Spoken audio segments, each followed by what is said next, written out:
Sisi Tanzania hatuna cha kujifunza Kenya. Hatuna hata kimoja cha kujifunza.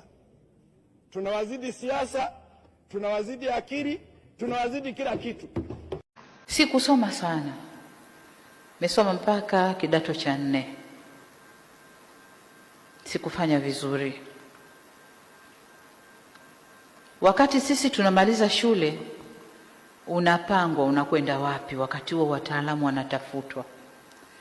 So nilipangwa kwenda ofisi kuu ya maendeleo. Unajua kuishi Kenya tu ni form 6. Hata kama hujawahi kukanyaga shule. Yaani kukaa tu Kenya kuzaliwa form 6 tayari. Kwa hiyo kama utaendelea na masomo, unaendelea kutoka form 6 na kuendelea. Ndio maana kuna vijana wa standard 8 lakini kichwa yake inawaka moto kuliko wa university. Kwa sababu kuzaliwa Kenya tu ni form 6.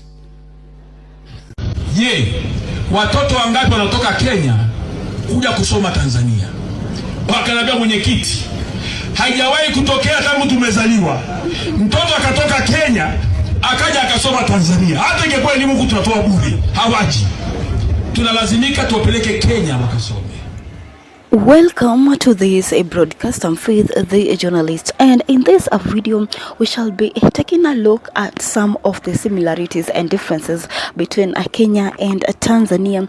This is coming after the MP that you've seen on the screen, Joseph Musukuma from Tanzania. You've just heard from the start of this clip, talked about that they have nothing to copy from, Kenya, and that Kenya hawana lolote kutumia lugha ya Kiswahili, hivyo ndivyo alisema. And I remember Kenyans lacked the information of the MPs who talked ill about Kenya, and they have been disturbing them with messages, WhatsApp messages, and also calls, and some of them to switch off their phones simply because Kenyans have been texting them on WhatsApp, have been calling at them every night, every day, but you can just be dropping your thoughts, opinions, or feedbacks down below in the comment section. Also, the MP that you're seeing on the screen is the MP that have been trending on various social media platforms in Kenya, and Kenyans have been analyzing his information. Who is this person who talked that Tanzanians have nothing to take from Kenya, and that Wakenya hawana lolote?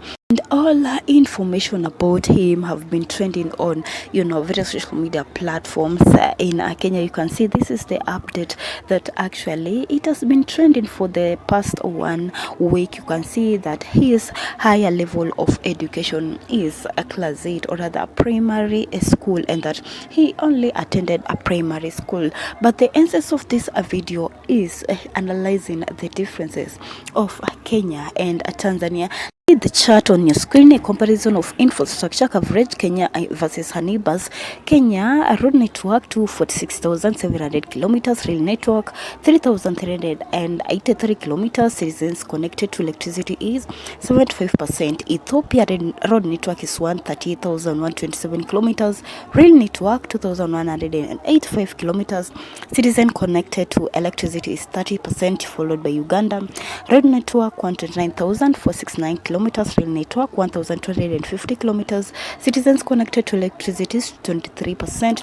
Rwanda road network 12,000 kilometers, rail network 3,000 kilometers, citizens connected to electricity 30%. Tanzania follows a road network 86,472, rail 3,676, and citizens connected to electricity is 33%.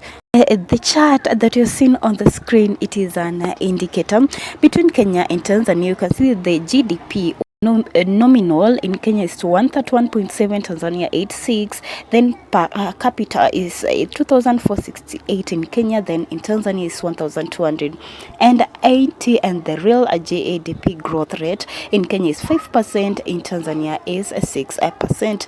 Inflation 2024 in Kenya is 4.5%, Tanzania 3.2%. Unemployment rate 2024 was in Kenya 5.6%, in Tanzania 8.7%. Poverty rate in Kenya is 48.1%, then in Tanzania is 44.9%. Public debt in Kenya is 65.6%, in Tanzania is 48.2%. Access to electricity in Kenya is 76%, in Tanzania is 48%. Literacy rate in Kenya is 83%, in Tanzania is 82%. Urbanization in Kenya 30%, Tanzania 37%. Total value of exports in Kenya is 12.7, in Tanzania is 14.1. Total value of imports in Kenya is 22.1, in Tanzania is 15.8. And we can see that actually those are just some of the similarities and differences between Kenya and Tanzania.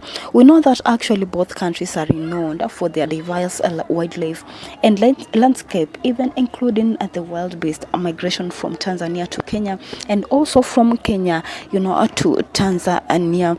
And the Swahili culture also, actually Kenya and Tanzania, they share the Swahili cultural influence in the world. But you can just be dropping your thoughts, opinions, feedbacks down below on the comment section. We shall be digging into the deep differences between Kenya and Tanzania, so that we can drive to the point of Member of Parliament, that is Joseph Musukuma, who said Tanzania have nothing to take from Kenya.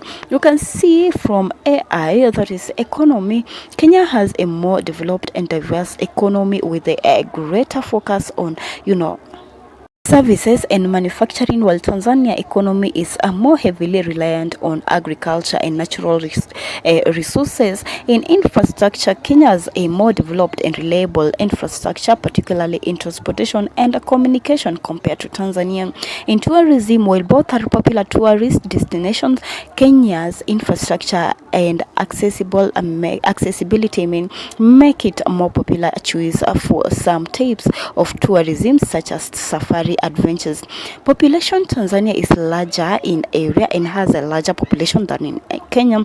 Security wise, some reports suggest that Kenya may be perceived as slightly more secure than Tanzania. The cost of living is generally lower in Tanzania than in Kenya, particularly when it comes to accommodation and certain goods. And this is according to AI about actually the big differences between Kenya and Tanzania. But you've just seen the similarities and differences. You can relate the words that actually MP Joseph Musukuma from Tanzania said, that Wakenya hawana lolote. Do you agree with him or do you disagree with him? If yes, leave your reasons down below the comment section. Also, if no, leave your reasons down below on the comment section. We can see both countries, they have something at the table that actually they are proud of it. And remember, Kenyans are still making memes, they are still making cartoons. Tanzanian President Samia Suluhu, together with the Member of Parliament, that actually criticized Kenya as a country, and also Martha Karua, talking about that they couldn't have allowed Martha Karua to return to Kenya alive, and that they could have just finished him once and for all in Tanzania. Feel free to share thoughts, opinions, feedbacks down below in the comment section, and let's have a beautiful conversation about this war, online war, specifically online war between Kenya and Tanzania.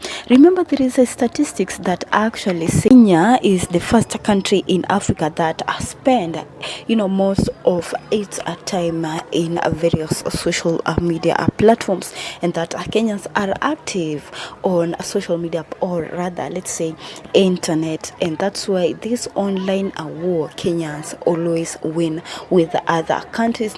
When it comes to Twitter, or rather X, we know that Kenyans always have this conversation, or rather differences between Nigeria, and they always win on X. And that's why many netizens, they're talking about you can never win an online war with Kenya.